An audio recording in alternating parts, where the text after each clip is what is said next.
শান্তা ফারজানা যাদের উপর আক্রমণ করেছিল তাদের অন্যতম হচ্ছে এসডিএফ এর কেন্দ্রীয় মুখ্য সংগঠক শাহ আলম ভাই।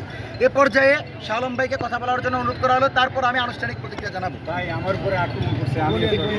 প্রিয় সাংবাদিক ভাই এবং বন্ধুগণ, আজকে আপনারা দেখেছেন আপনাদের চোখের সামনে আনাম আয়াস রাষ্ট্র সংলাপ ফোরামের কেন্দ্রীয় সদস্য সচিবের উপরে যেভাবে আক্রমণ করেছে এই আওয়ামী লীগের প্রেতাত্মা বাহিনী, এই শান্তা ফারজানাকে এখনই গ্রেফতার করতে হবে।